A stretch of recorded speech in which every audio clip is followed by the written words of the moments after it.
พุทโธธัมโมสังโฆมโนปุพังคัมมนาธัมมามโนเศรษฐามโนมยามนสาเจปสันเนนะภาสติกโรติวาทะโตนังสุขมเนวติสายาวะอนุปายิเนติทำทั้งหลายมิใจเป็นหัวหน้ามิใจเป็นใหญ่สำเร็จด้วยใจความสุขที่แท้จริงให้ค้นหาอยู่ที่ใจถ้าบุคคลมีใจฟองใสแล้วจะโอก็ดีจะทำก็ดีความสุขยอมติดตามตัวเราเหมือนเงาตามตัวนะมัตถุรัตนตยัสสะขอความนอบน้อมแด่คุณพระศรีรัตนตรัยกราบถวายความเคารพพระเดชพระคุณหลวงพ่อพระครูธีรธรรมปราโมทย์กราบถวายความเคารพพระมหาเถระพระเถระพระมัชฌิมพระนวกะทุกรูปก็น้องนับถือน้องสมณเณรแม่ชีอุบาสกอุบาสิกาทุกทานวันนี้วันดีจงรู้สึกโชคดีกับทุกสาวที่ยังหายใจอยู่และก้าวผ่านช่วงเวลาที่โหดร้ายคนที่สามารถหามตัวเองได้ทุกครั้งที่จิตใจกำลังไฟต่ำคือคนที่โชคดีที่สุดในโลกสุขสวัสดีช่วงสายๆวันนี้อีกเป็นวันหนึ่งที่เราจะจาริกไปที่จะปฏิบัติภารกิจกันอีกตืบต่อไปจาริกไปเข้าสู่อีกสถานที่ที่หนึ่งใกล้เข้าสู่กุชินาราที่องค์สมเด็จพระสัมมาสัมพุทธเจ้าของเราที่ดับขันธปรินิพพานหรือ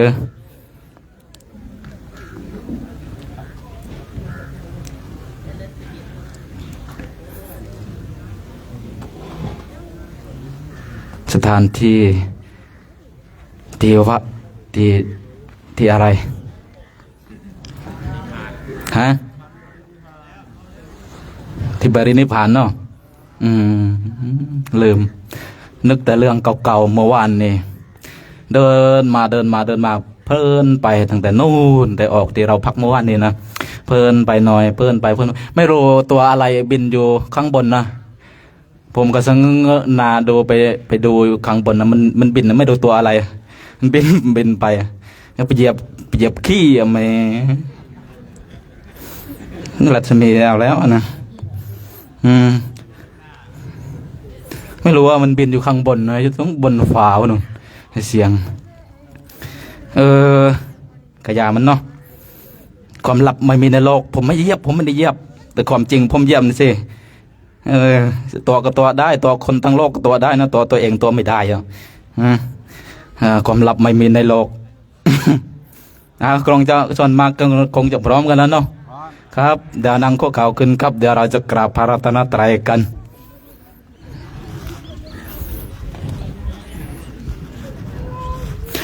ผมยังสงสัยอยู่นะว่ายังไม่รู้ชัดเจนว่าความลับไม่มีในโลกมันเป็นยังไงอะครับเดี๋ยวดังพร้อมกันแล้วกราบครั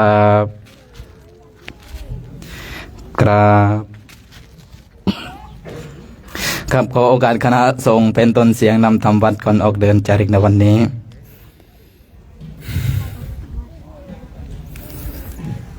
โยโสภะคะวาอะระหังสัมมาสัมพุทโธสวากขาโต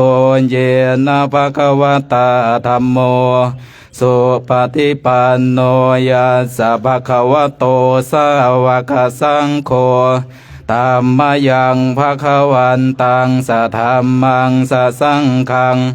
อิเมหิสการเรหิยะทาระหังโรปิเตหิอภิปูสยามะ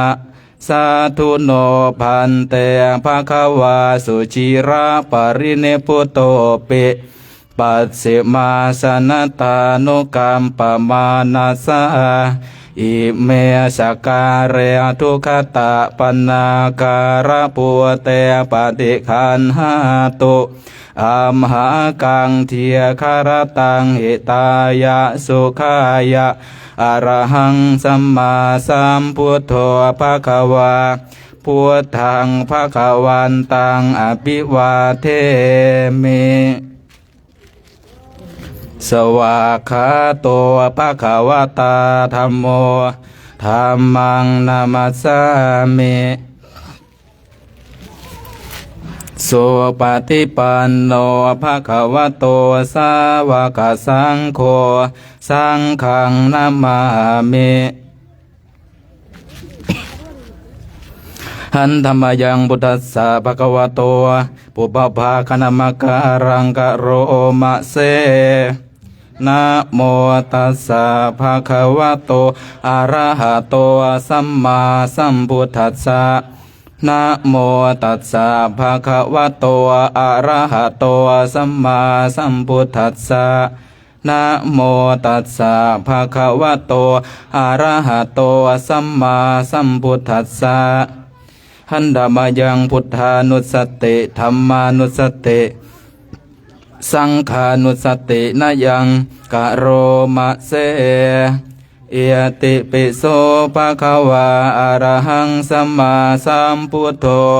เวชาจารณะสัมโนสุขโตโลกวิทูอโนตตโรปุริสธรรมสารทิสัต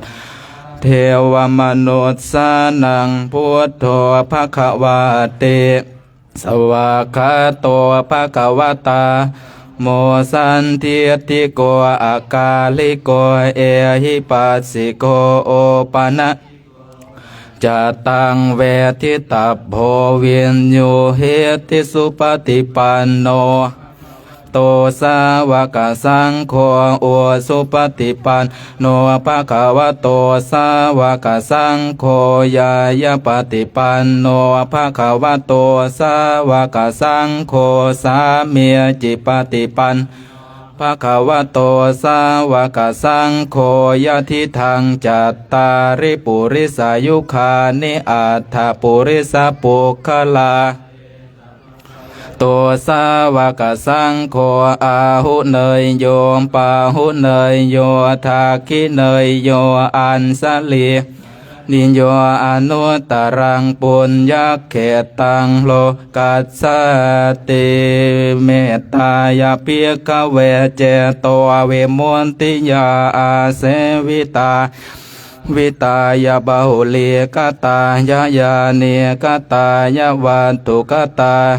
โนติตายะปริจิตายะสุสมาราทายะเอกาทัสสานิสังสาปฏิกังขากตเมเอกาทัสสะสุขังสุปฏิสุขังปฏิปาปะกังสุปินังปัสสติมนุษสานังปิญโยโหติอมนุษสานังปิญโยโหติเทวตารักตินาชาอาคิวาวิสังวาสัทธังวากรรมติตุวะตังจิตตังสมาธิยติมุขวันเวียมปัสสิทติอาสัมกาลังกโรติอุตตาริงอปติเวสันโตพรหมโลกุปโคโหติเมตตายะภิกขเวเจโตวิมุตติยาอาเสวิตายะภาวิตายะกตายะยาเนกตายะวัตถุกตายะอนุทิตายะปริจิตายะสุสมาราทายะอิเมเอกาทัสสานิสังสาปฏิกังคาติอิธรรมโวจะภคะวะตามนาเตเปียโคภคะวะโตภาสิตังอภินันทุนเตสยันโตโพธิยามุเลสกายานังนันทิวัตโนเอวังตวังวิสโยหิสยาสุสยมังคะเลอปาราสิตาปันลังเกสีเสปทวิโปกคะเรอภิเสเกสัพ ทานังอาคาปโตปโมทัตติสุนักขัดตังสุมังคะลังสุปภาตังสุหุตติตังสุขโนสุโมโหโตจะสุเยทังปรามมจาริสุปทักกายกรรมังวาจากรรมังปทาคินังปทาคินังมโนกรรมังปเนติเตปทาคินาปทาคินานิกัตตวานาลพันตเทปทาคิเนปวัตุสัพพมังกลังรักพระเทวตาสัพทานุภาเวนัสทาโสทิภวันตุเตมปวตุสัพพมังคลังรักขันตุสัพเทวตาสัพพธรรมาโสทิภวันตุเตปวตุสัพพมังคลังรักขันตุสัพพเทวตาสัพพสังฆานุภาเวนัสทาโสทิภาวันตุเตอันธรรมยังเมตตาภรนังกโรมะเสสัพเพสัตตาอเวราโหนตุขอสรรพสัตว์ทั้งหลายทั้งปวงที่เป็นเพื่อนทุกข์เกิดแก่เจ็บตายด้วยกันทั้งหมดทั้งสิ้นจงเป็นสุขเป็นสุขเถิดอย่าได้มีเวรต่อกันและกันเลยอัพยาปัชชาโหนตุจงเป็นสุขเป็นสุขเถิดอย่าได้พยาบาทเบียดเบียนซึ่งกันและกันเลยข้าโหนตุจงเป็นสุขเป็นสุขเถิดอย่าได้มีความทุกข์กายทุกข์ใจเลยสัวเกียอัตานังปริหารันตุจงมีแต่ความสุขกายสุขใจรักษาตนให้รอดพ้นจากทุกโทษเวรภัยอันตรายทั้งปวงจงทุกทั่วหน้าเถิดกาตังปุญญาพลังไมหังสัพเพเคียปวันตุเตขอสรรพสัตว์ทั้งหลายทั้งปวงเหล่านั้นจงเป็นผู้มีส่วนได้เสวยผลบุญที่ข้าพระเจ้าทั้งหลายได้บำเพ็ญแล้วนี้เถิดกราบพระพร้อมกันอะระหังสัมมาสัมพุทโธภควาพุทธังภควันตังอภิวาเทมิสวากขาโตภควตาธัมโมธัมมังนามัสสามิสุปฏิปันโนภควโตสาวกสังโฆสังฆังนามามิมาตาปิตุคุณังอหังวันทามิครูอุปสาอาจาริยาครูนางอหังวันทามิน้อมจิตน้อมใจกราบคุณครูบาอาจารย์อีก3 ครั้งพร้อมกันกราบกราบกราบเฮ้ยคำนั้นหลวงพ่อพูดบ่อยอยู่แต่ว่าทิ้งรางวางขันนะโกชินาราทิ้งที่องค์พระสัมเด็จสมมาสัมพุทธเจ้าทิ้งรางวางขันนะหลวงพระเดชพระคุณหลวงพ่อพูดบ่อยลืม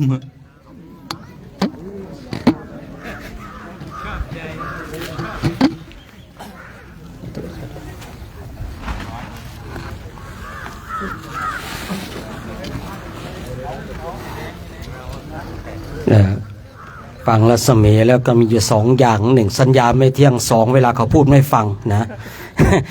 มีอยู่2 อย่างนะ1สัญญาไม่เที่ยง2เวลาเขาพูดแล้วไม่ฟังไงนะ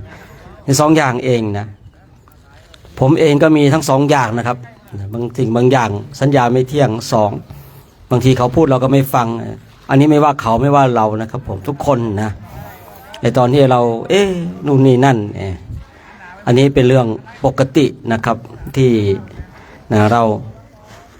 เหนียวไข่กันแล้วขยับไปหน่อยขยับไปลึกไปหน่อยเดี๋ยวก็วันนี้เขาอะไรกันไม่รู้ในทางนี้นะยุคนี้ก่อนจะได้กินได้ฉันอะไรต้องลีลามากนะครับนะ ต้องกะคะเน1 ชั่วโมงนะในยุคปัจจุบันสร้างสรรค์สิ่งที่ดีงามเนาะเป็นสิ่งที่ดีงามนะฉะนั้นก็จะได้เดินทางต่อแล้ววันนี้นะไงกลุ่มหนึ่งว่าไงกลุ่มหนึ่งเนี่ยนะ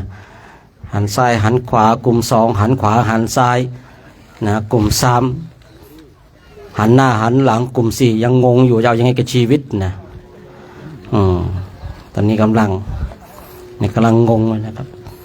บางครั้งเนาะเราเดินทุกวันเนี่ยไม่ใช่ว่าจะชำนาญยิ่งเดินยิ่งงงกับชีวิตนะจะเอายังไงกันแน่ว่านะจะเอายังไงกับชีวิตเนี่ยนะเดินไปเดินมาตกลงเราเป็นผู้มีบุญหรือไม่มีบุญนะเนาะมันมีหลายอย่างนะเนาะเดินไปบางคิดไปบางทีนะเดินไปก็ว่ากันไปนะในช่วงในแต่ละวันช่วงหลังนี่ไม่ค่อยมีรูปแม่ชีลงเท่าไรเลยนะเพราะอะไรถ่ายไปเขาก็ไม่รู้จักปิดหมดเลยเนาะปิดหน้าปิดตาปิดแม้แต่พระเองนะปิดแมสใส่อะไรเงี้ยผมก็จะไม่ค่อยลงรูปนะครับเพราะอะไรลงไปเขาก็ไม่ต้องให้เขาไปแบบตามล่าหานักสู้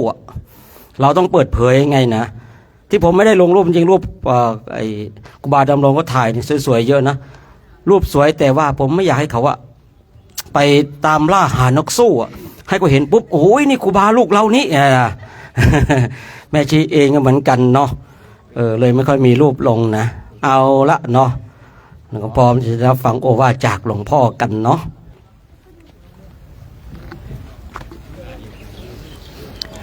สวัสดีตอนเช้าสายอากาศสบายเนาะพระคุณเจ้าได้เห็นนิลกายกันหรือเปล่าเนี่ยได้เห็นนิลกายตัวเป็นๆเนี่ยบ้านเราไม่มีเขาเพิ่งนิลกายถ้าใครอ่านเรื่องม้ามังกรนะนินมังกรเหมือนกันนะมาจากที่นี่ท่านเป็นสัตว์เทพเขาบอกว่าเจอนิลกายแล้วโชคดี แต่เป็นฟาร์มของคนพี่น้องชาวอินเดียเขาจะดูแลอนุรักษ์สัตว์เอาไว้หรือว่าสัตว์อะไรก็ให้เป็นเทพหมดเป็นเทพคือเครื่องเป็นที่ปกป้องเอาไว้ในตัวของตัวเองอย่างวัวเงี้ยเขาก็ให้ความเคารพให้ความกตัญญูรู้คุณของมันที่มันผู้มีวัวนี่โอ้ยได้แรงงานได้นมนะขี้ก็ได้พลังงานเนาะแล้วเขาจุดตอนไอ้นั่นนะตอนอะไรตอนกลางคืนตอนเย็นหุงข้าวไล่ยุงอีกไงโชคดีนะโอ้ยขี้วัวเนี่ยนะมันมีสรรพคุณสูงแล้วกะหล่ำจ่ายนี่นะกะหล่ำจ่ายนี่ถ้าเกิดใช้ขี้วัวต้มนะมันจะอร่อยเพราะว่ามันนานไงมันนานมันค่อยๆเคี่ยวค่อยนั่นแล้วตอนไอ้ที่เขาเป่าเร่งไฟให้ไอ้ผงไอ้นั่นนะขี้วัวมันลงไปหน่อย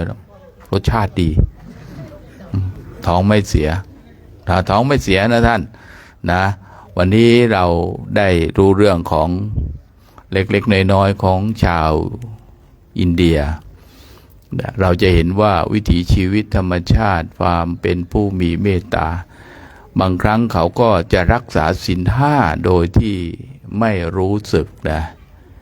ว่าเขารักษาศีล5เขาแทบจะไม่ค่อยฆ่าสัตว์นะคนอินเดียจริงๆคนอินเดียแทบจะไม่ค่อยฆ่าสัตว์ตัดชีวิตเท่าไหร่แล้วก็ยิ่งปัจจุบันเนี่ยเราจะเห็นวิถีชีวิตว่าทำไมคนอินเดียเขารักษาศีลเขาก็รักษาก็จริงๆจังๆถ้าเขาจะเชื่ออะไรเขาก็เชื่อกันเนี่ยโอ้ยแล้วก็ถ้าจะอนุรักษ์อะไรที่จะไปแตะต้องเขาของเขาไม่ได้ของเก่าก็ต้องอยู่เป็นของเก่าเอาไว้ อันนี้ก็เป็นเรื่องหนึ่งนะพระคุณเจ้าเดินทางกันป่าเนี่ยเราก็จะเห็นวิถีชีวิตเขาแล้วก็สะท้อนไปถึงครั้งพุทธกาลเมื่อสะท้อนไปถึงครั้งพุทธกาลแล้วก็เราก็จะเห็นว่าการที่เราจะเดินทางไปดีก็คือเข้าใกล้สถานที่ปรินิพพานขององค์สมเด็จพระสัมมาสัมพุทธเจ้าของเราเนาะแล้วก็เป็นสถานที่ที่เราต้องระลึกนึกถึงย้อนกลับมาดูตัวเองว่าเราเดินกันเนี่ยเดินมากราบมาสักการะบูชาเห็นพระคุณเจ้าเก็บเต็นท์แล้วเก็บเต็นท์อีกนี่ก็ถือว่าเป็นความโชคดีนะโชคดียังไงโอ้เราในโชคดีได้มาเดินทางได้มาเก็บเต็นท์แล้วเก็บเต็นท์อีกวันแล้ววันเล่านะในชาติก่อนๆกว่าเราจะมาถึงชาติปัจจุบันนี่โอ้ยนะในยุคต้นพุทธกาลเราไปอยู่ที่ไหนไปทำอะไรนะบารมีเรายังไม่พอเราต้องมาต่อเติมมาบำเพ็ญกันเพื่อไปสู่ที่หมายเพื่อให้เกิดความรู้ความเข้าใจแจ้งชัดในสัจจะความจริงของชีวิตเราจะได้เบื่อหน่ายของชาติของความเกิดท่านเอ้ยเนี่ยไอ้แค่เก็บแค่นี้คุณรำคาญแล้วชีวิตคุณนึกภาพว่าถ้าเกิดบ่อยๆแล้วมันจะขนาดไหนเก็บแค่นี้ถ้าเราคิดว่าเก็บแค่นี้มันลำบากนี่นะโอ้ยเราลองนึกภาพดูว่าแล้วเกิดทุกชาติเป็นยังไงเนาะเกิดทุกชาติทุกชาติพุทธเจ้าบอกว่าเกิดทุกชาติก็ทุกชาตินะไม่มีชาติไหนที่เราเกิดมาแล้วเราไม่ทุกข์นะให้เรามองเห็นว่าการเก็บเต็นท์ก็คือบ่งบอกว่าเรากำลังโชคดีที่เราได้มีโอกาสมาเก็บเต็นท์บ่งบอกถึงวาสนาบารมีที่เราได้มีโอกาสมาบำเพ็ญมาเดินแบบนี้เราไม่มาเดินเพื่อโชว์เรื่องมาเดินเพื่ออะไรแต่พวกเราเดินกันเนี่ยได้กันทุกรูปทุกองค์ให้พระคุณเจ้าเดินไปที่ว่าก้าวทุกก้าวมีพระพุทธเจ้าอยู่ในใจนะให้อย่าลืมว่าทิ้งอย่าได้เกิดว่าให้เรามีสติมีสัมปชัญญะในขณะที่เราเดินเอาไว้อย่าปล่อยใจให้เราลอยไปที่โน่นลอยไปที่นี่ไปอดีตไปอนาคตมันเสียเวลาถ้าเราเดินไปแล้วมันสงบมันเย็นเราได้เวลาได้คุณค่าของการที่เรามาเดินนะก็ขอถวายพระคุณเจ้าให้พระคุณเจ้าจงรู้ตื่นเบิกบานก้าวทุกก้าวมีพระพุทธเจ้าอยู่ในใจกันทุกรูปทุกองค์ทุกท่านด้วยเถิด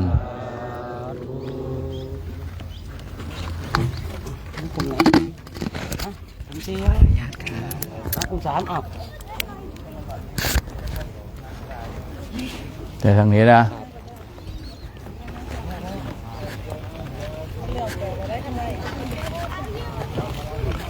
โอ้โหวันนี้แล้วทำไมวันนี้เพิ่มแสดงว่าของเริ่มเหลือเนี่ยมันถึงไม่ปกติไม่ค่อยให้เยอะนะคำมั่นเนี่ยอันนี้อะไรโอ้น้ำเหรอเอ้าสาธุสาธุโอ้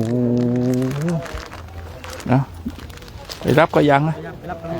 ไปรับยังคนนั้นรับในเครื่องดื่มยังอ่ะรับแทนกันมาก่อนไปรับแทนกันมา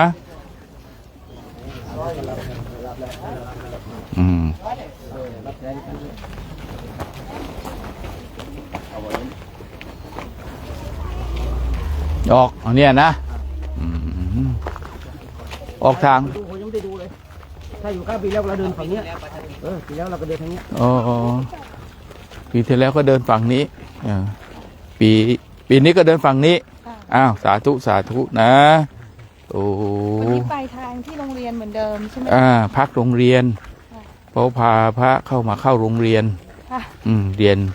เรียนพุทธศาสตร์ทางจิตเนี่ยต้องพักโรงเรียนดิเนาะ เย็นนี้ก็วันมาฆะก็ไปทำกิจกรรมที่ ลงพระอุโบสถที่นั่น ค่ะ ลงอุโบสถกันนะ พรุ่ง เนาะ นี้เข้ากุชินารายณ์ ใช่ใช่พรุ่งนี้เข้ากุศินารากันนะสาธุสาธุเนอะอืม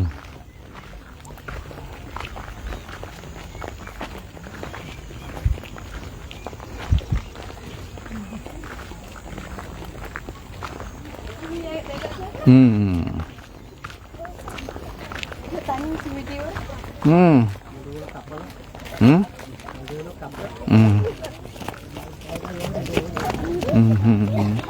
ได้ดูแล้วสบายใจ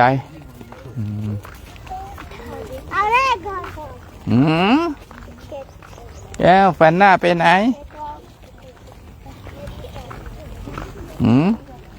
โอ้โหไอ้นี่มันเก่าเว้ยผู้หญิงผู้ชายก็ไม่รู้ว่าเดี๋ยว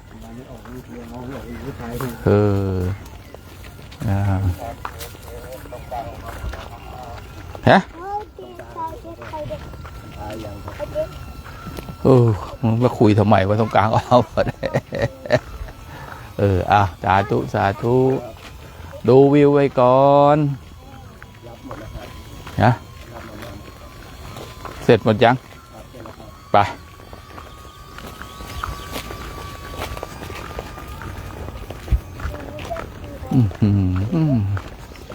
บุ๋ยหมักเขายังดีนะโชคไอเนี่ย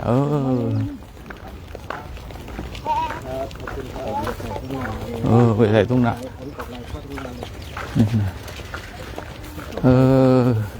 นะแต่ทรายมันละเอียดนะ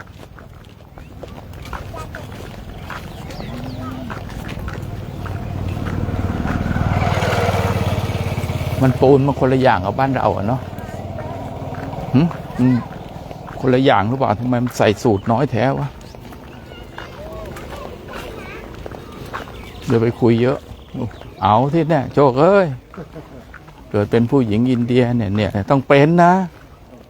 ต้องเป็นถ้าจะเป็นหญิงไทยจะมาเป็นอะไรสะใภ้อินเดียนี่ปั้นขี้ไอ้นี่ไม่ได้นี่สอบไม่ผ่านนะ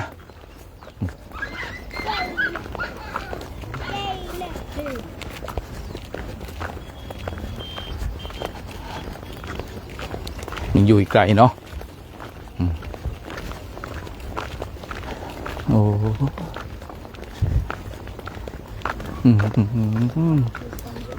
เดี๋ยวถ่ายหมดเมื่อก่อนมาต้าเดี๋ยวนี้ไม่ต้ากับคุณแล้ว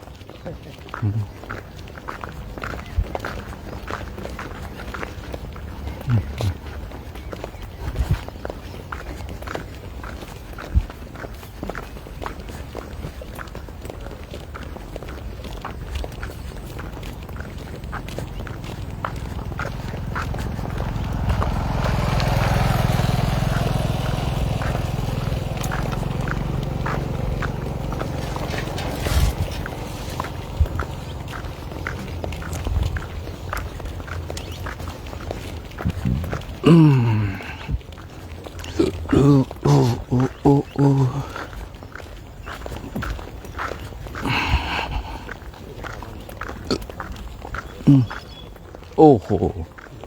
แต่นี้ยังไม่เจริญยังไม่มียังโบราณอยู่นะ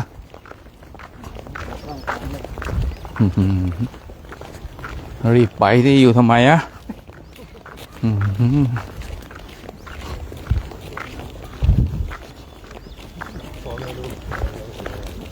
ดีไม่ไปแข่งกับพระคุณเจ้าที่ทางโน้นเนาะ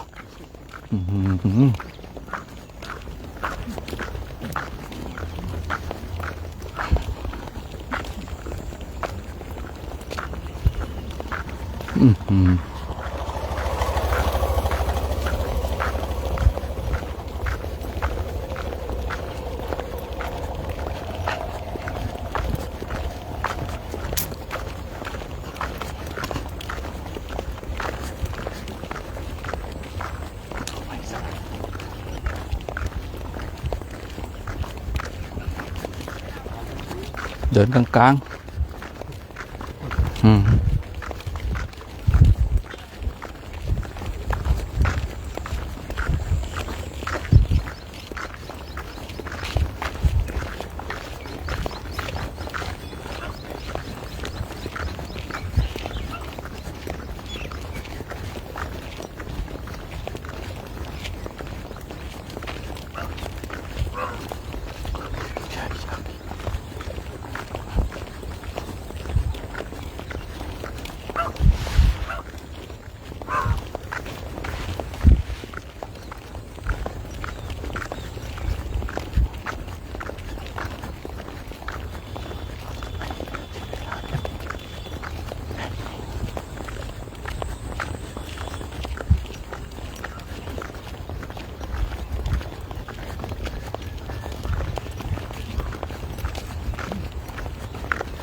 เมื่อกี้หมู่บ้าน เมื่อกี้ยังไม่มีห้องน้ำก็เลย ต้องรีบเดินให้พ้นรัศมี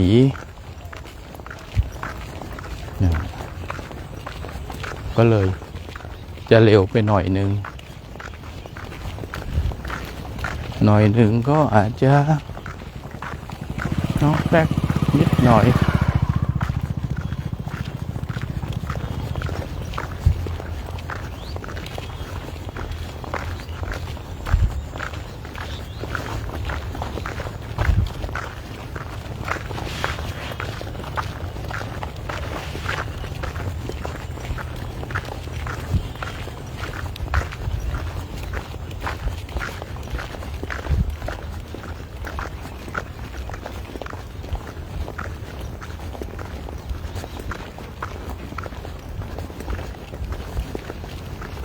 วันนี้ที่อินเดียอากาศดีนะเพราะว่าอยู่ห่างไกลจากการก่อสร้างที่เขาสร้างถนนสร้างอะไรเนี่ยอากาศไม่ค่อยดี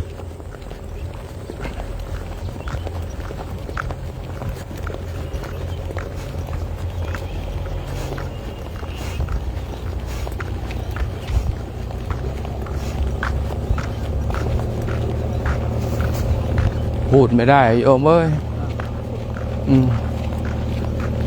ของระเบิดมันเยอะแถบนี้ยังเป็นโบราณอยู่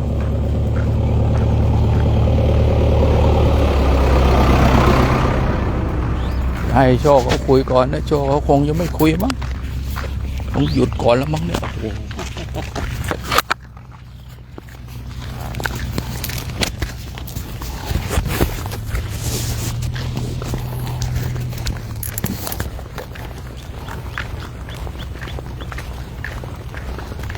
ตอนนี้คณะของเราก็ออกเดินทางช่วงนี้ก็จะออกเช้านิดนึงนะวันนี้เราก็มาเดินเป็นพุทธบูชากันนะเป็นวันทำสวนะเนี่ยก็มาเดินเป็นพุทธบูชากันญาติโยมปฏิบูชาการบูชาในสิ่งที่ควรบูชานี่เราวันมาฆะพุทธศาสนานั้นมีวันสำคัญวันมาฆบูชาวันวิสาขะวันอาสาฬหะ3 วันด้วยกันที่ให้ความสำคัญเนาะที่ให้ความสำคัญเนี่ยทางพุทธศาสนาแต่นอกนั้นก็มีความสำคัญนะแต่ว่าวันมาฆบูชาวันอาสาฬหะวันวิสาขะนี่ก็จะเป็นวันที่คนนะว่าชาวพุทธให้ความสำคัญยิ่งวันวิสาขะนี่ทั่วโลกเลยนะวันมาฆนี่น่าจะ เกิดขึ้นไม่นานมานี้เองนะที่ให้ความสำคัญนะไม่แน่ใจว่ารัชกาลที่4ที่5หรือเปล่านะรัชกาลที่4นะครับรัชกาลที่4นะเดี๋ยวคุณหลวงพ่อรัชกาลที่4นะวันมาฆบูชาเนี่ยเพิ่งจะให้ความสำคัญกันแล้วก็วันวิสาขะนี่คือเราจะได้ยินคำว่าวิสาขะทั่วโลกเลยนะจัดงานกันทั่วโลกแต่วันมาฆนี่ก็คือดูแล้วคงมีไม่กี่ประเทศนะที่นับถือพุทธศาสนาที่ให้ความสำคัญอย่างว่าเรานี่ก็ให้ความสำคัญทั้ง3วันเลยคือวันมาฆบูชาวันวิสาขะวันอาสาฬหะนะวันอาสาฬหะก็วันเข้าพรรษาเนาะตรงจุดนี้เราก็ได้ยินได้ฟังกันบ่อยๆนะก็เลยนำมาทบทวนนะให้ญาติโยมนะได้ระลึกนึกถึงว่าวันสำคัญนะที่เกี่ยวกับพุทธศาสนาที่หลักๆเลยเนาะมี3วันทีนี้3วันนี้มีความสำคัญอย่างไรวันนี้วันมาฆบูชาเมื่อเช้าก็พูดไปแล้วเนาะส่วนมากเราท่านทั้งหลายก็จะรู้กันรู้แล้วเราก็จะได้นำไปปฏิบัติกันนำไปปฏิบัตินำไปฝึกฝนนำไปอบรมกันนะเพราะว่าการศึกษาการเล่าเรียนการเรียนรู้จะเป็นสิ่งที่สำคัญปีนี้เองเรามาพักแต่ละที่ก็สะดวกราบรื่นเนาะเดี๋ยวนี้ไฟฟ้าอินเดียดีขึ้นไม่ใช่ดีขึ้นดีมากๆเลยนะเพราะว่าสมัยก่อนนี่สังเกตเดินตามเสาไฟจะเป็นการเกี่ยวไฟใช้เดี๋ยวนี้มันมัดมันรัดอย่างดีแล้วไม่เกี่ยวมันก็สมัยก่อนนะสมัยก่อนเดี๋ยวก็ดับนะแต่เดี๋ยวนี้เนี่ยแทบจะไม่เจอไฟดับเลยนะที่เราไปพักตามโรงเรียนเพราะว่าคือคนน่าจะใส่ใจน่าจะพูดถึงกันมากขึ้นว่าถ้าเราเกี่ยวกันแบบเนี้ยเราเดือดร้อนกันแน่เรามาจัดระบบใหม่ไหมนะเหตุให้การจัดระบบเพราะทุกคนช่วยกันก่อนหน้านั้นเนี่ยมาเกี่ยวกันมีแบบนี้เลยก็มาเกี่ยวกันตะขออย่างบ้านเราเนี่ยเกี่ยวเดี๋ยวนี้มีตัวขอจับบ้างรัดบ้างมัดบ้างแน่นขึ้นก็เลยการช็อตการอะไรทั้งหลายมันก็เลยไม่ค่อยเกิดนะเท่าที่เดินมานี่หลายวันแล้วเนาะวันนี้ก็วันที่3แล้วเนี่ยวันที่3แล้วเนี่ยวันที่3เราก็นั่นตอนนี้นับถอยหลังแล้วปีแล้วเราผ่านมาตรงนี้ก็มีงานนะมีงานมีช้างน่าจะเป็นพิธีอะไรขอสักอย่างหนึ่งปีที่แล้วนะแต่ปีนี้ก็เงียบอยู่นะตอนนี้ตลาดคนก็เลยออกมาดูคนก็เลยออกมาพูดคุยกันมากินจ่ายดื่มจ่ายกันดื่มจ่ายกันในช่วง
ช่วงนี้กับระเบิดเยอะโยมคุยไม่ได้นะต้องใช้ผ้าปิดปากไม่ได้นะคุยไม่ได้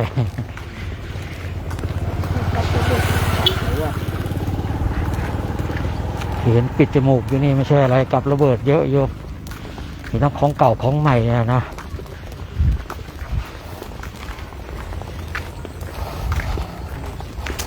ก็เป็นเรื่องธรรมดาของชาวบ้านของเขาเนาะแต่ช่วงหลังนี่เรื่องแบบห้องน้ำเนี่ยเริ่มมีมากขึ้นนะตามหมู่บ้านต่างๆนะสมัยก่อนหาไม่เจอนะสมัยนี้นะเริ่มมีมากขึ้นก็เหมือนเราบ้านเราสมัยก่อนย้อนไปเมื่อสัก40 ปีก่อนนะบ้านเราแถวทางบ้านนอกนี่ก็ไม่มีอ่ะเนาะก็ไม่มีเหมือนกันสัก40 กว่าปีก่อนนะแถวบ้านนอกนะแต่มาในยุคนี้ก็ห้องน้ำมีกันทั่วแล้วก็นึกถึงประเทศอินเดียเหมือนก่อนแต่ช่วงหลังนี้เขาก็เริ่มมีห้องน้ำกันบ้านที่เขาพอมีสตางค์มีเงินมีทองเขาจะมีห้องน้ำส่วนตัวละบางหลังก็ไม่ขี้เกียจจะเดินลุยน้ำค้างก็ทำเองเลยไงนะห้องน้ำเองคาดว่าไม่นานเนี่ยห้องน้ำก็คงจะมีทุกบ้านนะไม่นานนะ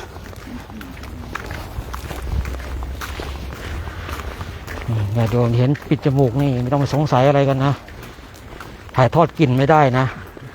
อาตมาเลยถ่ายทอดรูปภาพให้ฟังกลิ่นไม่สามารถจะออกไปทางไลฟ์สดได้นะ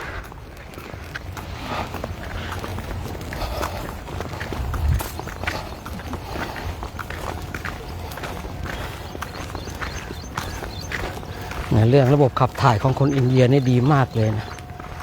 อะไรวันนั้นทำวัดเนี่ยโดยปกติเราทำวัดเนี่ยตี 4ผู้หญิงมากันแล้วเดินคุยกันจ้องแจ้งเข้าไปกันหลายคนนะเดี๋ยวก็ว่าแขกขี้คุยเนี่ยตี 4เนี่ยตี 4ผู้หญิงเดินมาแล้วไปกันแล้วพอสักตี 5ใกล้สว่างผู้ชายไปแล้วโอ้มันเป็นอย่างนั้นอะบอกขับถ่ายเขาโอเคนะเพราะอะไรเขาผักอย่างเดียวญาติโยมกินผักกันเป็นหลักเนื้อนี่เขาแทบจะไม่เจอเลยนะมากกับผักมันอารูบ้างผักกาดบ้างแต่มากเอามันอารูจะเป็นหลักนะเป็นแบบอะไรแพงเขาไม่ว่านะมันอารูห้ามแพงอย่างเดียวนะอินเดียนี่อะไรแพงไปเถอะอย่างแก๊สนี่นะแก๊สถุงข้าวบ้านเราเท่านี้ทางแก๊สนี้แพงก็แพงไปดิไม่มีปัญหาฉันมีขี้วัวเห็นมีขี้วัวพยายามไว้แบบปั้นเป็นก้อนนี่โอ้โหใช้กันเป็นปีนะแก๊สที่นี่เลยแพงนะเพราะว่าคือพูดง่ายๆว่าคนรวยมีสิทธิ์ใช้แก๊สแต่คุณอยากจะใช้แก๊สคุณก็ต้องมีตังค์แต่คุณอยากใช้แก๊สคุณไปขยำขี้วัวเขาก็เลยยำขี้วัวไว้โอ้โหสะสมขี้วัวเป็นเชื้อเพลิงนี่ว่ากันเป็นปีๆเลยนะว่ากันเป็นปีๆเลยในทางอินเดียเองเขาก็ไม่เขากินผักเป็นหลักอย่างที่ว่าเมื่อสักครู่นี้ว่าอะไรแพงเนี่ยแพงไปเถอะเพราะอย่าให้มันอารูแพงแต่ว่าอาหารของอินเดียเนี่ยมันอารูนี่ก็จะอยู่ในนั้นเป็นหลักเลยนะ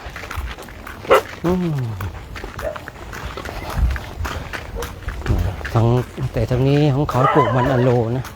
ไปทางบ้านเราจับใส่ซองเลยนะอยู่ทางนี้นี่เขาก็ทำกันเป็นทุ่งเป็นไร่เลยนะแต่ไปทางบ้านเราก็จับใส่ซองมีไม่กี่ชิ้นหรอกนะไม่ถึงลูกบางทีนะแพงเหลือเกินอันนี้ก็ว่ากันไปแปรสภาพตามกลไกของตลาดกลไกของตลาดโอ้โหนี่ระดับมหาเศรษฐีแล้วมั้งเนี่ยเพิ่งจะขึ้นบ้านใหม่เสร็จนะน้อง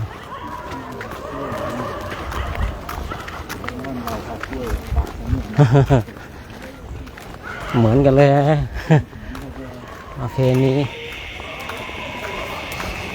ไปบอกเขาจะไปซักไปซักเขามานะ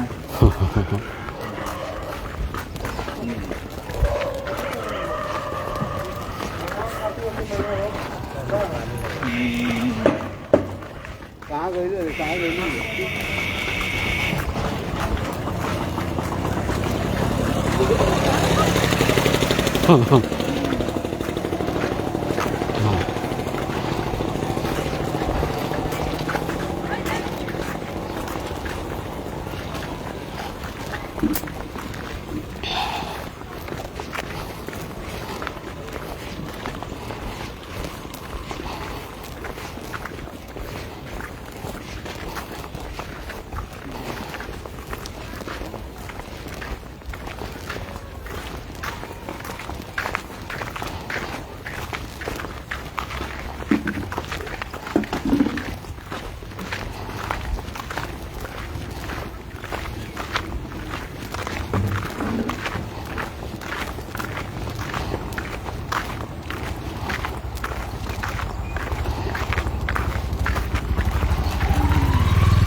่ ญาติโยมก็ดูพระท่านเดินเนาะขออนุโมทนายินดีกับท่านกันเด้อนะเห็นภาพแล้วก็เป็นบุญของเราเป็นโชคเป็นดีของเราละได้เห็นพระสงฆ์ท่านภาคเพียรภาวนากันตอนเช้าก็ตื่นแต่ที่2 ที่ 3เมื่อเช้าตอนมาตื่นที่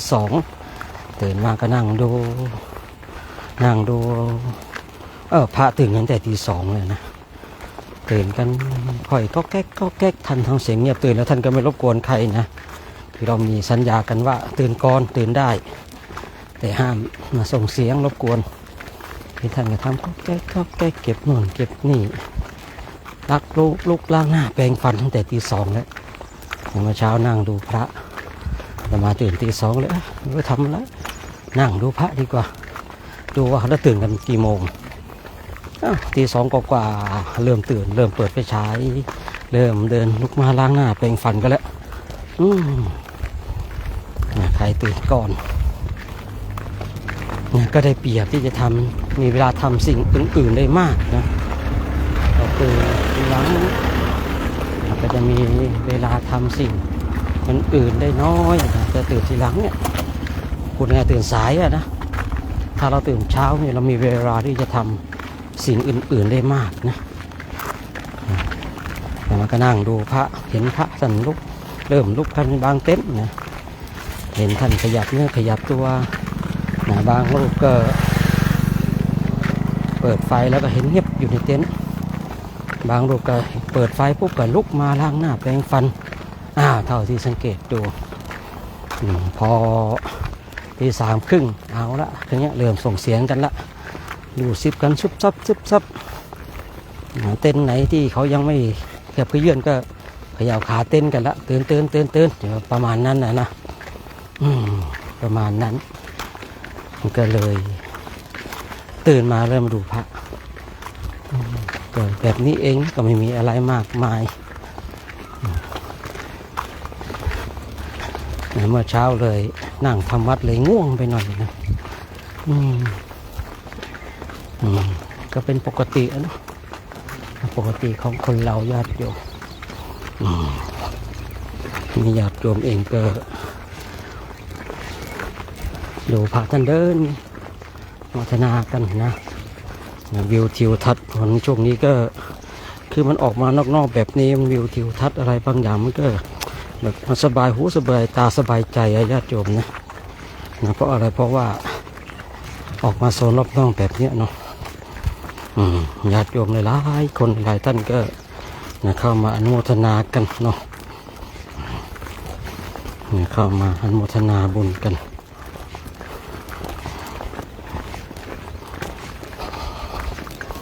ในช่วงนี้สัญญาณอินเทอร์เน็ตก็ดีนิดหนึ่งเนาะ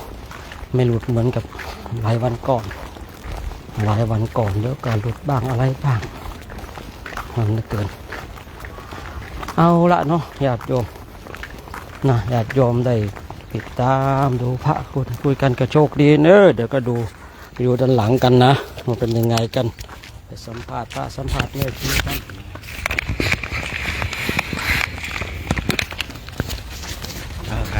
เช้าเลยเอาแต่เช้าเลยเปิดสากเลยเอาเปิดคลิปก่อนนึกไม่ออกเลยพูดเลยพออยู่ยิ้มไปแล้วไม่ถือด้วยหรอ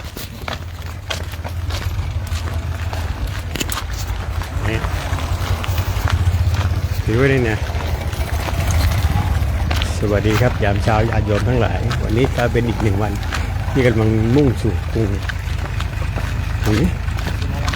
ดุสิตนาราเนาะก็เหลืออีกวันนี้พรุ่งนี้อีกวันพรุ่งนี้น่าจะถึงดุสิตนารานะครับช่วงระหว่างที่เดินจาริกมาเนี่ยก็จะเจอชาวบ้านออกมานั่งดูกันเหมือนทุกวันมีชาวบ้านมีพ่อแก่แม่แก่ก็มานั่งดูบางคนก็ไหว้นะก็เห็นมีไหว้เหมือนกันแต่ส่วนใหญ่ก็จะมามุงแขกมุงครับ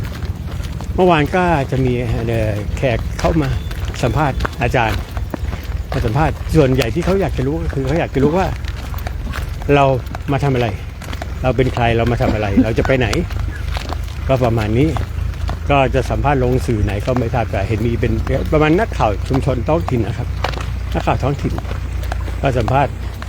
ช่วงระยะเวลาหนึ่งก็เราก็หยุดแถวในการเดินแล้วก็ได้พูดคุยกับเขานะครับแล้วก็ช่วงหนึ่งที่เรามาอีกทีหนึ่งก็เจอชาวบ้านเขาบอกว่าเขาอยู่ละแวกนี้แล้วเขาดีใจมากที่ได้เห็นพระแล้วเขาเองก็นับถือพุทธเหมือนกัน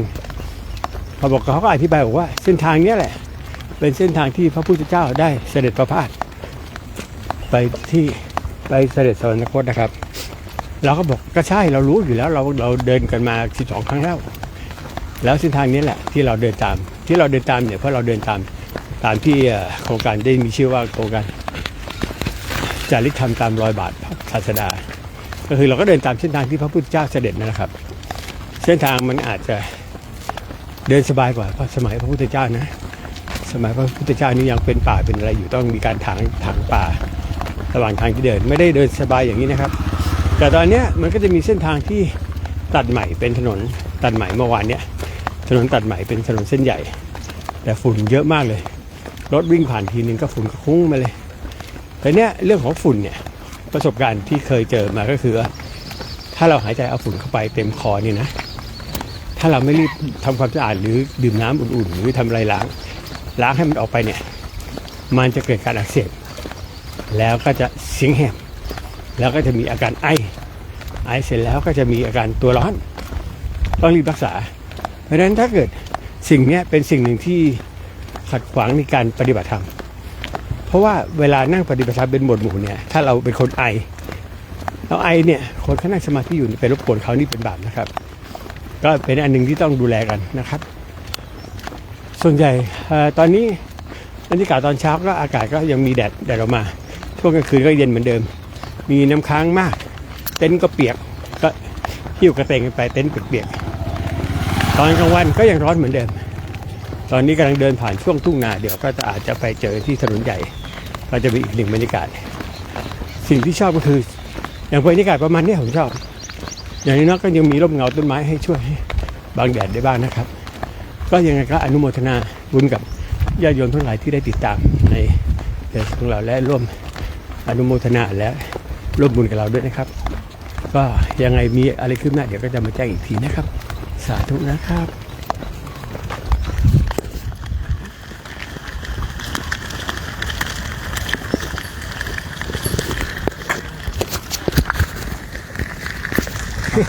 สบายดีโยมสบายดีโยมสบายดีวะสบายดีเด้อสบายดี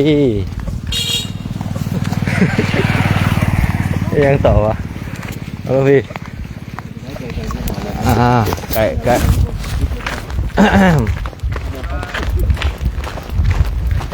สบายดีเจริญพรมีศรัทธาออกตนญาติโยมทุกฐานทุกคนว่าอยู่ไกลหรืออยู่ไกล โนบุตา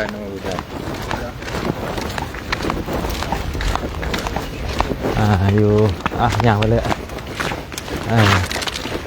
คือวันนี้เนาะเก็บไม้ไปทาง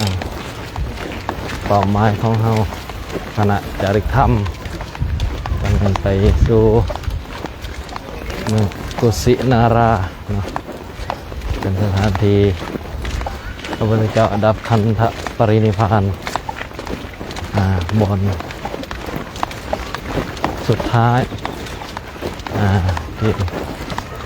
เพิ่นได้โปรดสาวกของเพิ่นเนาะก็ถือว่าเป็นสังเวชที่2สำหรับคณะจาริกธรรมตามรอยบาทพระศาสดาเนาะทางในก็เดินทางคือเก่าเนาะเดินทางคือเก่าเพื่อเนี่ยอีกประมาณเดือนหนึ่งเดือนนะในการอยู่ของคณะจาริกธรรม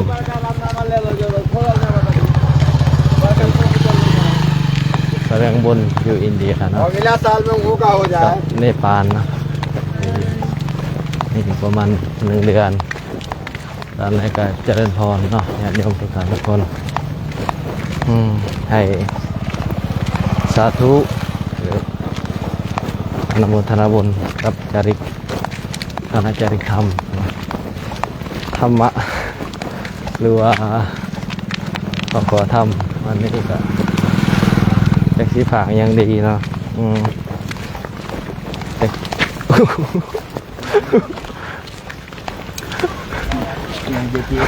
โอ้แม่นเตะขี้ฝนธรรมะต้องผมวันนี้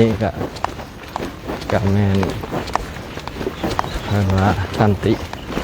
ปรมาตถโพธิติขาการบำเพ็ญเพียรเป็นหนทางอันเลิศความเพียรเป็นหนทาง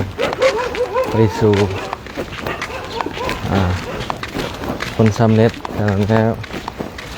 ญาติโยมทุกท่านทุกคนถ้าเรามีความเพียรพยายามในสิ่งใดก็สิ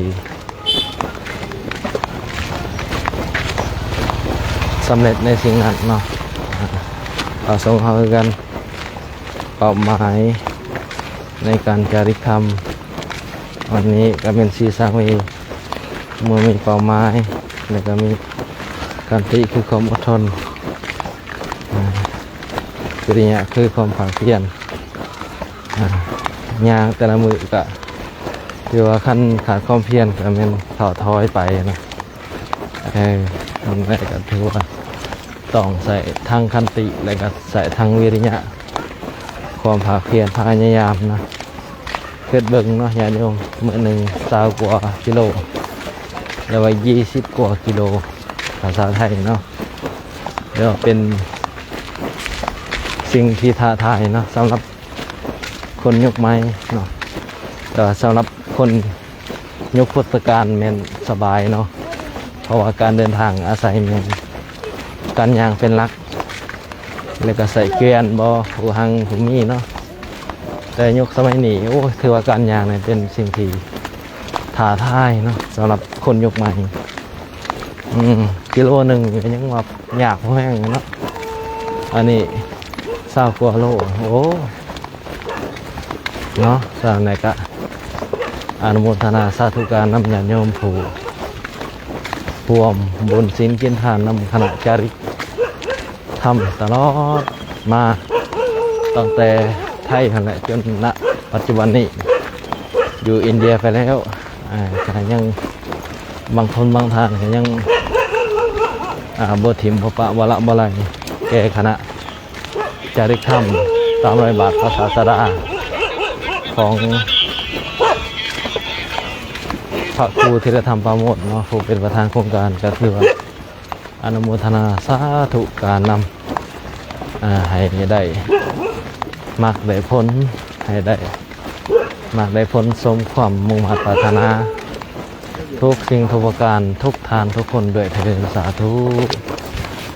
แล้วพี่ให้พรเรียบร้อยแล้วมีแต่สัมภาระองค์เจ้าไปเลย สวัสดีครับพี่วันนี้เราจะเดินไปไหนครับ วันนี้เดินไปที่หมายที่พักอีกจุดหนึ่งนะครับ ซึ่งระยะทางวันนี้ก็ไม่ต่ำกว่า10 กิโลบวกแน่นอนครับ เพราะวันนี้อาจจะต้องเดินเร็วหน่อยเพราะว่าจะต้องมีการรับศีลฟังปฏิโมกข์พระคุณเจ้าทุกองค์ก็จะร่วมกันรับศีลใหม่นะครับไม่มีอะไรแล้วครับ เดินไปไหนครับ วันนี้น่าจะเป็นที่พักน่าจะเป็นโรงเรียน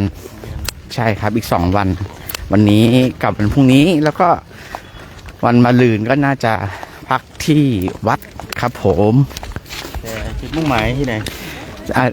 จุดมุ่งหมายที่ไป กุศินาราเหรอ ใช่ไหมใช่ครับ เพราะว่าเดินอย่างเดียวเลยเนาะช่วงนี้ก็เลยไม่ได้ดู GPS ครับผมองค์ถัดไปเลยครับพี่อะไรนะพี่นั่งไหมนั่งปวดวันเอาเฮ้ยไปแล้วไปเอาไปเลย เจริญพรสาธุโซนออกตนญาติโยม ที่เข้ามารับชมรับฟังคณะจารึกธรรมตามรอยบาทพระศาสดาของเรา วันนี้อีกวันหนึ่งของการจารึกเพื่อแสวงหาโมฆะธรรม อันเป็นหลักธรรมคำสั่งสอนของพระสัมมาสัมพุทธเจ้า ซึ่งว่าพระพุทธเจ้าตรัสรู้อริยสัจสี่ก็คือทุกข์ตอนนี้พระภิกษุสงฆ์หรือว่าคณะจารึกธรรมกำลังได้พิจารณาความทุกข์เพื่อให้ได้พิจารณาอยู่เนืองๆว่าความทุกข์นี้มีดีหลายอย่างนะญาติโยมนะถ้าพิจารณาดีๆแล้วทำให้เบื่อหน่ายต่อโลกต่อวัฏสงสารเพื่อให้มีกำลังประพฤติธรรมเพื่อให้หลุดพ้นซึ่งไม่มากลับมาเกิดอีกนะโยมนะอาตมาภาพก็บ่มีหยังหลายเด้อขออวยไส้ให้พรออกตนญาติโยมผู้มีศรัทธาในบวรพระพุทธศาสนาทุกผู้ทุกคน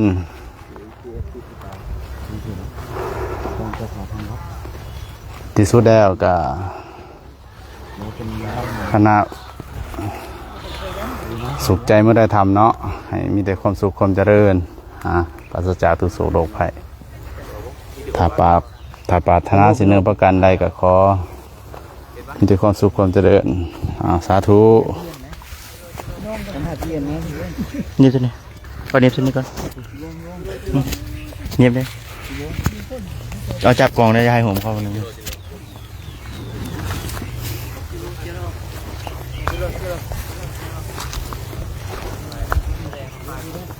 พี่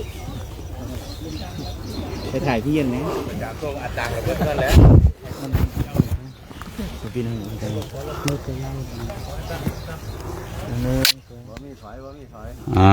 ขอเจริญพรนะตอนนี้คณะสงฆ์กำลังเดินทางอยู่กำลังซอกทางที่จะเดินไปลัดทงไห่ทงนาไปเลย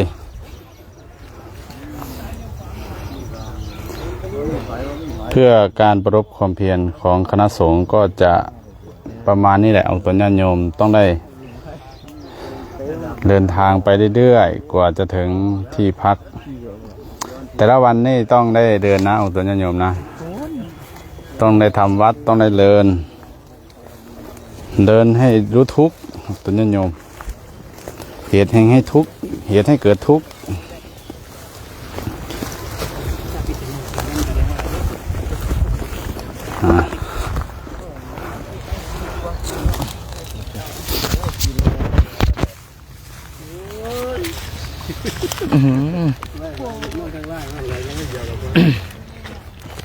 เอาสาธุ เจริญพรญาติโยมเนาะอยู่ทางบ้านทางเฮือนเนาะตอนนี้ทางข้าคุณเจ้ากัน ผจญภัยหนิดนึงเด้อญาติโยมทางเดิน ผจญภัยหนิดนึงเนาะลำบากยากกรรมหนิดนึงก็บ่เป็นหยังเนาะทางคณะเขาก็สู้อยู่แล้ว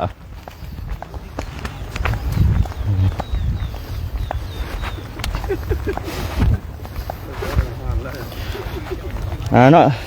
เจริญพ่อญาติโยมก็สิให้ญาติโยมเบิ่งภาพบรรยากาศเนาะทางพ่อแม่ครูอาจารย์เดินจาริกในวันนี้เนาะก็เป็นภาพบรรยากาศที่หาเบิ่งได้ยากเนาะญาติโยมเนาะนี่ก็เป็นทางเป็นคลองน้ำเนาะเป็นคลองน้ำหรือว่าเป็นเป็นส่วนรับประทานเป็นส่วนรับประทานห้องเมืองเนาะภาษาลาวก็เอิ้นห้องเมืองภาษาไทยก็ส่วนรับประทานเมื่อกี้หินโยมวันหน้าเนาะทิมเข้ามาอนุโมทนาสาธุนำพ่อแม่ครูบาอาจารย์เนาะก็สาธุเด้อโยมวันหน้าเนาะขอให้มีความสุขความเจริญเนาะที่โยมได้เข้ามาเบิ่งทางพ่อแม่ครูบาอาจารย์ได้เดินจาริกในครั้งนี้เนาะก็ขอให้มีส่วนร่วมในบุญกุศลเนาะทางพระคุณเจ้าหรือว่าทางครูบาอาจารย์ได้ปฏิบัติดีแล้วเนาะนั่งขี่ในวันนี้วันทำนี้เมฆโยแห้งแล้วเมฆ ไหลสดอยู่ จะเป็นธรรมศาสตร์ของทางอินเดียเนาะทางคนอินเดียเนี่ยเป็นกะแบบคำพุระแบบบ่เป็นที่เป็นทางปานใดเนาะยันโยม เป็นกะโมชัวแหละห้องน้ำข้าเจ้ามีฮุกขี้เห็นป่ะขออภัยเนาะทางยันโยมที่กำลังท่านเขาสนามอยู่กับเนาะขออภัยเนาะบ่ตลกม้วนๆให้หานิดนึงเนาะกับพาจุนไผ่กันเนาะตอนนี้มีหางฟุ้นมีหลายสิ่งหลายอย่าง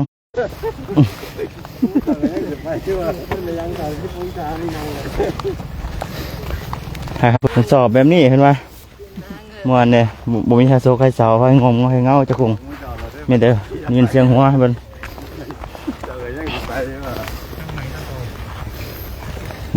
อันนี้น่าจะเป็นการเบิกทางใหม่นะที่ผมรู้แล้วคิดดื้อเนี่ยไม่คิดดื้อเนี่ยไม่เอาสัมผัสนะถ้าใครเขาแม่เนี่ยแม่จะแนมแม่จะเบิ่งไรสดอยู่นี่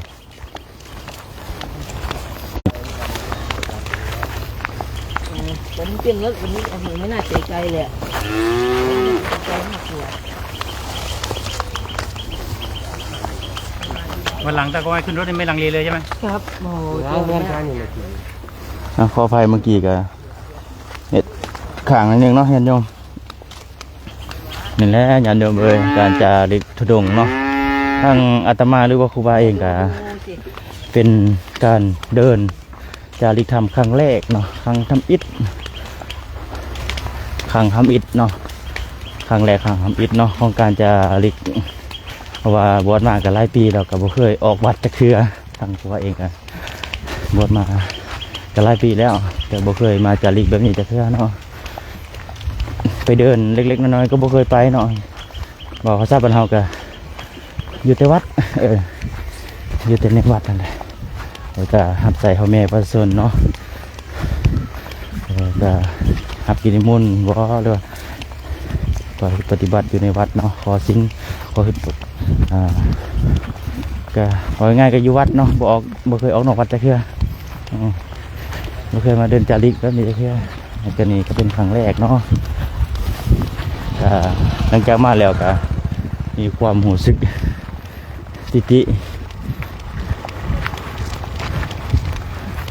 บิติเนาะขึ้นพ่อแม่ครูอาจารย์ได้เดินจาริกเนาะแบบนี้เนาะแล้วก็มีความอดทนมีขันติมีความเพียรนี่แล้วก็นาปิดดียินดีหรือว่านาศรัทธาเนาะทางเพื่อนรวมการเนาะ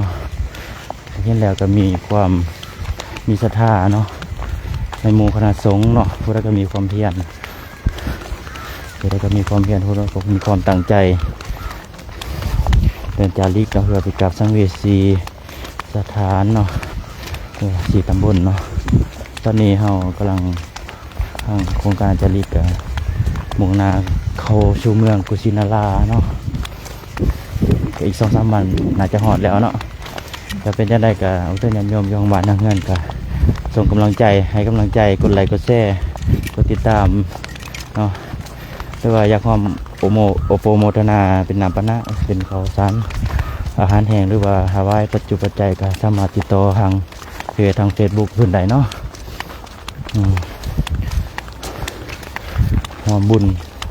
นำทางคณะสงฆ์ใดเนาะตามกำลังศรัทธาเนาะจะถวายอาหารก็ได้ถวายน้ำปานะก็ได้เนาะเพิ่นก็รับหมดเนาะเพราะว่าจะเป็นน้ำเป็นข้าวนำโภชนาอาหารเนี่ยก็รับหมดเนาะถ้าญาติโยมมีศรัทธาจากความบุญในครั้งนี้ก็ขอเชิญเจริญพรเนาะนี่แหละญาติโยมครับบรรยากาศห้องมีครูบาอาจารย์กำลังจาริกกำลังเดินเนาะ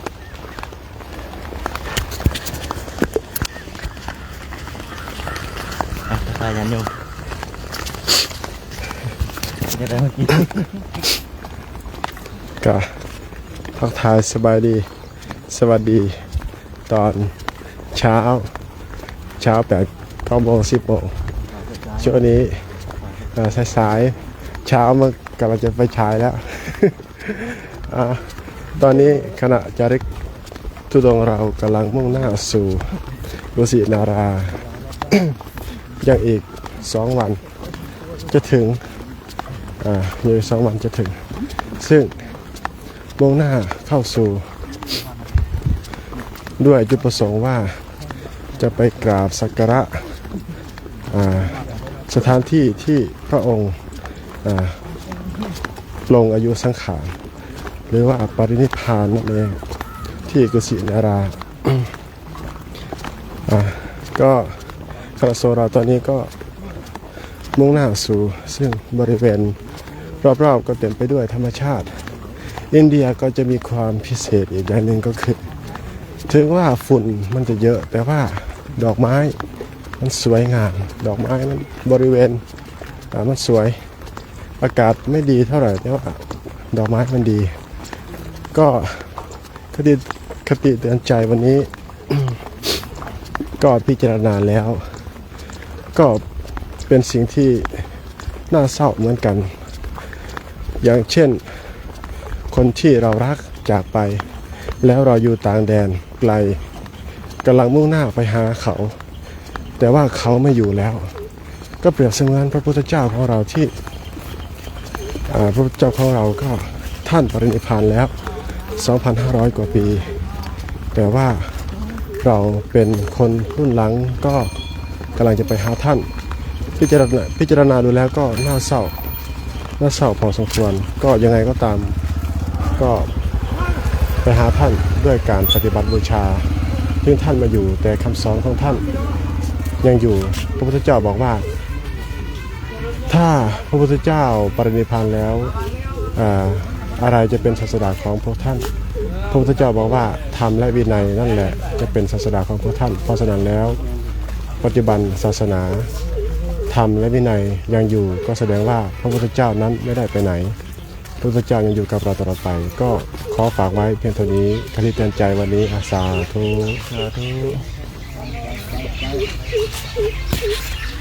เอาเหือแตกเราอาจารย์รุ่นนิดนึงราคาอย่างนี้เอาดีๆกล่องไปเราได้ให้จะได้เนี่ยจะได้วันนี้เหนื่อยปะเหนื่อยไหมวันนี้เหนื่อยไหมแล้วก็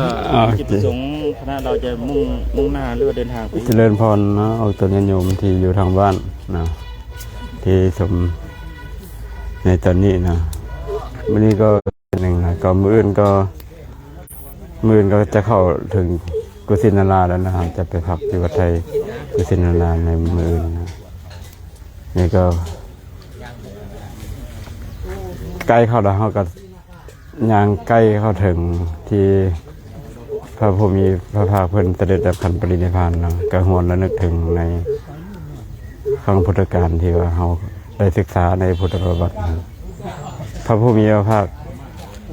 เป็นอายุ80 ปีแล้วเนาะเพิ่นก็แถมอาพาธด้วยเนาะแต่เพิ่นก็ยังฝืนทน ในการเดินทางจาริกไปแล้วก็เผยแพร่ยังเผยแพร่ธรรมเนาะเพิ่นยังตั้งแต่ไวสลีนะครับอยู่ไวสลีเพราะว่าเพิ่นจำพรรษาอยู่ไวสลีเป็นปีสุดท้ายเพิ่นก็เดินมาด้วยอาพาธแล้วก็อายุก็หลายนะ80นะอายุเพิ่น80นะมาก็มาให้เราเถิงเบิ่งความให้เกิดธรรมะทางเวทเกิดขึ้นในใจเราเรียกว่าถึงขั้นเป็นพระศาสดาเป็นพระศาสดาเอกของโลกเป็นองค์สัมมาสัมพุทธเจ้าก็ยังทางขันก็ยังล่วงโรยลาไปนะในให้เราน้อมมาใส่ตัวเองนะว่าขณะที่พระพุทธเจ้าคนเป็นศาสดาเอกมันก็ยังแสดงให้เราเห็นการเสื่อมของทางขันเนาะเขาก็นับภาษาอย่างเขาเนาะเขาก็พิจารณาน้อมมาใส่เพื่อความเบื่อหน่ายคลายกำหนัดในโลกขันในตัวตนก็คาถาเมื่อยบ่กับบ่เมื่อยเนาะแต่ว่าเขาเดินไปน้ำแล้วก็ระลึกถึงพระภูมิพระภาคเพิ่นก็ทรงที่เมื่อยก็เขานะเพิ่นใช้เวลาเดินทาง3 เดือนเนาะยันโยมแต่ไว้สลีมหากุศินาราเพราะว่าเพิ่นอาพาธเนี่ยเขาเดินประมาณ2 อาทิตย์นะ2 อาทิตย์ก็ถึงกุศินาราแล้วก็ถ้าถามว่าเมื่อยกับบ่เมื่อยนะก็มีเดินมีสติระลึกถึงคุณขององค์สัมมาสัมพุทธเจ้าก็มันเรามีกำลังมีความสุขในการเดินอีกอย่างก็สภาพอากาศอยู่ทางอินเดียก็ตรงนี้ก็บ่ฮอตอะไรแต่มันมีลมพัดเย็นดีอากาศก็บริสุทธิ์ก็ให้ญาติโยมทั้งหลายนะที่ชมในสุดก็พากันคนขวดก็พากันได้คนกวยในบุญพากันอย่าได้ประมาทในกุศลธรรมอย่าประมาทในการละอกุศลทำละจิตของตนให้ขาวสะอาดมันให้ทานมันรักษาศีลมันเจริญภาวนาเพื่อจะได้เห็นสัจจะตามความเป็นจริงที่พระผู้มีพระภาคทรงมีความอุตสาหะเพื่อที่จะนำสิ่งเหล่านี้มาให้เราเพื่อที่จะขนสัตว์คนเราที่ออกจากสังสารวัฏแล้วสังสารวัฏมันจะยืนยาวนานนะจะบอกมีที่สุดบางต้นบางปลายอาจจะไม่ได้หูว่าเขาเกิดมาจากใส่มาจากใส่ประจิตประจุดจบอยู่บนใดพระศาสดาเพิ่นก็ทรงเล็งเห็นสิ่งเหล่านี้เพิ่นก็มาบำเพ็ญเพียรเพื่อที่จะออกจากสิ่งเหล่านี้หาหนทางและเพิ่นก็ทำสำเร็จแล้วก็นำสัตว์ออกไปเขาก็จะได้ประมาทเนาะแล้วก็นี่ก็เป็นการที่ได้คลายงานอยู่ในวันนี้เนาะก็ขอให้งานอยู่ทั้งหลายได้ดวงตาแห่งธรรมด้วยกันทุกท่านทุกคนเถิดสาธุสาธุ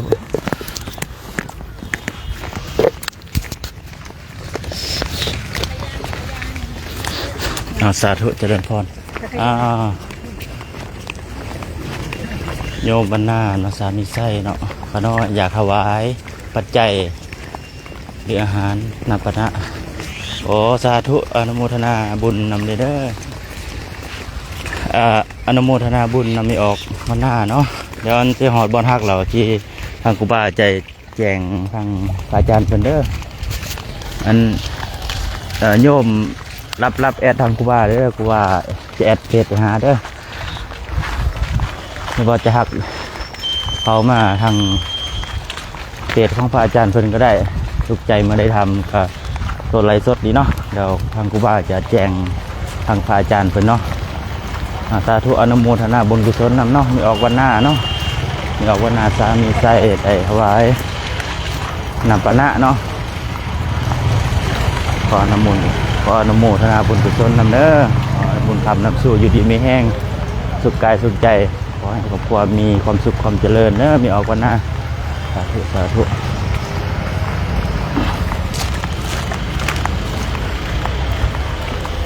อย่างไรเมสซี่วันนี้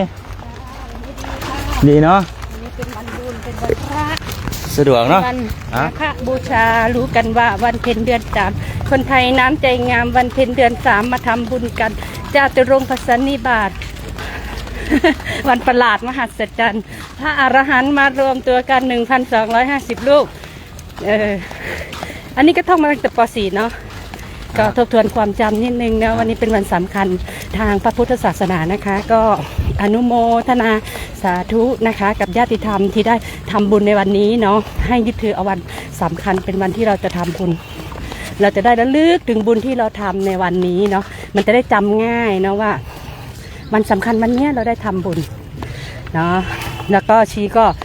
วันนี้มีเรื่องเล่าเนาะให้เป็นว่าเรื่องเล่าแล้วกันเนาะความเป็นส่วนตัวเหมือนเดิมวันนี้ชีมีเรื่องนึงจะเล่าให้ฟังเนาะที่มันเกิดจากหัวใจเนาะวันนี้วันพระส่วนมากชีจะชอบวันพระเนาะเพราะว่าชีเกิดตรงกับวันพระ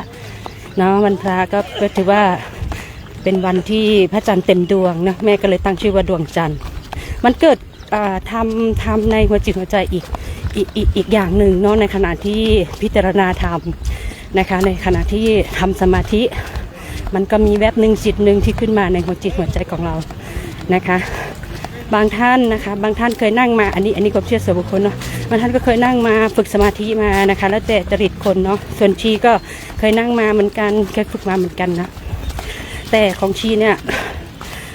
ไม่เคยเดินในอริยบทการเดินเยอะขนาดนี้เนาะก็คือจาริกนี่แหละไม่เคยทำสมาธิในการเดินเยอะขนาดนี้นะก็หาจุดศูนย์กลางของตัวเองหาสิ่งที่เรียกว่าอารมณ์กรรมฐานของเราเองอะเนาะชีจะแปลเป็นภาษาบาลีไม่ค่อยถนัดเนาะก็เรียกว่าอารมณ์กรรมฐานหรือเปล่าเนาะให้จิตมันไปอย่างอยู่กับอารมณ์กรรมฐานนะคะไม่มีการเปลี่ยนแปลงเนาะอารมณ์กรรมฐานเนาะพระคุณเจ้าช่วยชี้ด้วยเด้อก็เป็นอารมณ์ที่ตั้งใจมั่นตั้งมั่นเนาะก็เป็นอารมณ์กรรมฐานส่งจิตไปที่อารมณ์กรรมฐานอารมณ์กรรมฐานของชีในตอนนี้ก็คือการเดินนะคะอยู่กับขาเนาะอารมณ์กรรมฐานจะอยู่กับขาถ้าเกิดชีเดินไปแล้วเปลี่ยนอารมณ์ออกจากกรรมฐานนะคะก็จะทำให้เหนื่อย ทำให้ปวดขาเนาะพระท่านเรียกว่าเวทนาเนาะอาจารย์สอนก็จะบอกว่ามันเป็นเวทนาก็คือการเจ็บการปวดในการเดินถ้าเกิดอารมณ์กรรมฐานของชีไม่หนีจากเท้าสองเท้าของชีนะสักพักหนึ่งเมื่อมันถึงจุดศูนย์กลางมันก็ไม่เหนื่อยเนาะที่เขาเรียกว่าเห็นทุกข์ก่อนแล้วก็จะเห็นสุขนะฮะก็อดทนอีกนิดนึงแล้วมันก็จะอยู่ตัวหรือว่าแต่ไทยเป็นไทยก็คือมันอยู่ตัวเนาะเดินไปอารมณ์กรรมฐานอยู่ที่เท้าแล้วมันจะอยู่ตัวนะคะไม่ว่าจะเป็นอะไรก็ช่างที่เราทำกิจกรรมนะฮะไม่ว่าจะเป็นความทุกข์ทางด้านกายวาจาใจของเรานะคะก็ปล่อยมันไปสักพักหนึ่งนะฮะปล่อยมันไปสักพักหนึ่งแบบมีสติบางครั้งบางเรื่องที่มันเป็นทุกข์นะคะบอกใครไม่ได้นะฮะทำอะไรไม่ได้เลยที่ชีบอกว่ามันอึ่งลึงนะบางคนว่าอึ่งลึงแปลว่าอะไรเมื่อมันคาอยู่อย่างนั้นเนาะก็เข้าหาธรรมะนะคะชีแนะนำว่าเข้าหาธรรมะเนาะอันนี้ส่วนตัวชีก็เข้าหาธรรมะเหมือนกันเนาะเคยประสบพบเจอเนาะเรื่องอันดับ1อันดับ2อันดับ3สำหรับชีวิตส่วนตัวนะคะก็ถือว่าเป็นเรื่องฮิตเหมือนกับทุกคนนั่นแหละเนาะแต่ว่าชีมีวิธีกำจัดความทุกข์ของชีเนาะชีเอามาฝากเล็กๆน้อยๆเอาอย่างนี้กันเอาเรื่องว่าธรรมะจะใช้ในชีวิตประจำวันได้อย่างไรเนาะเอาเป็นหัวข้อว่าถ้าเราเป็นเจ้าหนี้เราจะอยู่กับลูกหนี้ได้อย่างไรแต่ถ้าเราเป็นหนี้เราจะอยู่กับเจ้าหนี้ได้อย่างไรเนาะเดี๋ยวชีจะพูดเรื่องนี้แล้วกันแล้วก็ธรรมะมันจะสอดคล้องเกี่ยวกับคนที่เป็นหนี้แล้วก็คนที่เป็นเจ้าหนี้ได้อย่างไรเนาะเดี๋ยวชีจะให้ความรู้เล็กๆน้อยๆที่ชีมีเนาะถือว่าเล็กๆน้อยๆเผื่อมันเป็นประโยชน์กับผู้ชมทางบ้านเนาะในฐานะเราเป็นหนี้ก่อนแล้วกันเนาะถ้าเกิดเราเป็นหนี้บอกใครไม่ได้พูดให้ใครไม่ได้นะคะอย่างแรกที่เราจะทำก็คือเราต้องรู้จักวางใจของเรานะคะการวางใจของเราคืออะไรจะบอกว่าทำใจก็ไม่ได้เพราะว่าเราเป็นหนี้เนาะให้ว่าวางใจนะคะขั้นตอนแรกก็ถ้าไม่อยากบอกใครเราก็เขียนเป็นกระดาษในยอดที่เราเป็นหนี้เนาะอันดับแรกก็ให้เราเขียนกระดาษที่ยอดเราเป็นหนี้เนาะต่อไปเมื่อเราเขียนลงในกระดาษแล้วเราทำยังไง นะคะแล้วก็มาพิจารณาหนี้ อันนี้คือธรรมะเข้ามาแล้วนะ พิจารณาหนี้ก่อนว่าหนี้เท่าไหร่นะและจะจัดการกับหนี้ได้อย่างไรนะคะหนี้มันจะแบ่งเป็น2ประเภทนะคะหนี้แบบนอกระบบกับในระบบเนาะและก็แยกย่อยอีก2ทางก็คือหนี้กับคนรู้จักกับคนไม่รู้จักนะคะเอาอย่างนี้แล้วกันก็แยกให้เป็นรวมๆก็คือ2อย่างก็คือคนรู้จักกับคนไม่รู้จักเนาะคนไม่รู้จักก็คืออาจจะเป็นธนาคารนะคะธนาคารรัฐอะไรพวกเนี้ยถ้าเราเป็นหนี้พวกเนี้ยไม่น่าเป็นห่วงนะคะอย่างหนึ่งก็คือการเจรจานะคะการเจรจาดีที่สุดนะคะสำหรับในระบบนะสำหรับในระบบก็คือเจรจานะคะเจรจาพูดคุยประนอมหนี้ปรับโครงสร้างหนี้นะคะอันนี้มันจะช่วยเราได้เนาะสำหรับคนที่เป็นหนี้อยู่ไม่หนีไม่มีไม่จ่ายอันนั้นเป็นไปไม่ได้นะก็ให้เจรจานะแต่ถ้าเป็นประเภทที่2คนที่รู้จักนะคะคนที่รู้จักนะคะอันนี้ต้องใช้ธรรมะเข้าข่มเรานะไม่ใช่ข่มเขาถ้าเราเป็นนี่ต้องเข้าข่มตัวเองนะกล้ายอมรับในสิ่งที่ตัวเองเป็นนะคะความจริงเป็นสิ่งไม่ตายอันนี้ยังใช้ได้อยู่ ถึงเราจะเถียงว่าไม่จริงหรอกทุกสิ่งทุกอย่างในโลกนี้มันต้องเกิดขึ้นตั้งอยู่ดับไปแต่มีสิ่งหนึ่งไม่เคยดับก็คือความจริงเนาะเช่นชี้ยกอย่างว่าความจริงทำไมเป็นสิ่งไม่ตายอย่างเช่นว่าพี่ของเราเนี่ยเกิดก่อนเราแน่นอนอันนี้คือเรื่องจริงเราจะไปเถียงว่าเราเกิดก่อนพี่เราก็เป็นไปไม่ได้อันนี้คือความจริงเป็นสิ่งไม่ตายเนาะเราต้องกล้ารับความจริงว่าเราเป็นหนี้อยู่นะถ้าเป็นญาติเราก็ต้องไม่พ้นเจรจานะคะถ้าเป็นญาติแล้วก็กล้ายอมรับกล้าสารภาพนะคะในสิ่งที่ตัวเองทำนะคะเราได้ทำมันเกิดขึ้นมาแล้วนะคะถ้าเป็นญาติก็รู้สึกว่าขอในส่วนที่ว่าความเป็นญาติพี่น้องของเรานะคะการเจรจาถ้าเกิดเขาไม่ยอมนะคะไม่ยอมไม่หนีไม่มีแต่ก็ต้องจ่ายเหมือนเดิมนะคะเราก็บอกว่าเราไม่หนีไม่มีแล้วก็จะพยายามอยู่นะคะจากเยอะจากเยอะอาจจะกลายเป็นน้อยนะคะใช้ธรรมะเข้าข่มอย่างไรข่มตัวเองนะคะข่มตัวเองนะแผ่เมตตาให้ตัวเองเยอะๆนะคะภาวนาสวดมนต์แล้วก็แผ่เมตตาให้เจ้าหนี้ด้วยให้เขามีความสุขนะตอนแผ่เมตตาให้มันได้บุญที่สุดนะคะชีจะบอกว่าต้องแผ่ตอนที่จิตใจของเรานี่สงบแล้วนะคะไม่มากก็น้อยนะคะแล้วก็ส่งเมตตาจิตไปยังคนที่เราจะเมตตาให้คิดเหมือนว่าเขาเป็นบุตรของเราที่อยู่ในครรภ์เนาะสำหรับคนที่เคยท้องเนาะถ้าเกิดคนที่ไม่เคยท้องก็ให้เขาเป็นเหมือนคนรักคนที่เรารักมากอะไรอย่างเงี้ยหรือว่าถ้าเราไม่มีคนรักล่ะก็ให้นึกถึงสิ่งที่เรารักมากที่สุดนะคะให้แผ่เมตตาไปยังสิ่งที่เรารักมากที่สุดนะคะให้แผ่เมตตาแบบนั้นจะได้ผลดีกว่านะเพราะมันออกมาจากหัวจิตหัวใจเนาะสำหรับนักบวชเช่นเรานะคะตอนแผ่เมตตาก็เมื่อไหร่ที่ขึ้นสมาธิได้อุจจาระสมาธิก็แผ่เมตตาได้เลยเนาะถ้าพูดในเรื่องของชีก็เมื่อไหร่สว่างจิตว่างเมื่อไหร่นะคะแผ่เมตตาเมื่อนั้นเนาะเย็นซาบซ่านเมื่อไหร่ก็แผ่ตอนนั้นนะก็แผ่ให้เขาเยอะๆนะคะอันนี้ก็เป็นความเชื่อส่วนบุคคลแล้วสำหรับคนที่เป็นเจ้าหนี้ล่ะอันนี้ชี้พูดเรื่องคนที่เป็นหนี้เนาะคนที่เป็นเจ้าหนี้จะอยู่กับลูกหนี้ได้อย่างไรวางใจอย่างไรเนาะเราให้เงินเขายืมเอาพูดง่ายๆแล้วเราจะได้คืนกับเขาได้อย่างไรเอาธรรมะเข้าข่มเหมือนชี้ไหมอันนี้ความเชื่อส่วนบุคคลอีกแล้วก็เหมือนเดิมนะก็แผ่เมตตาให้กับลูกหนี้เรา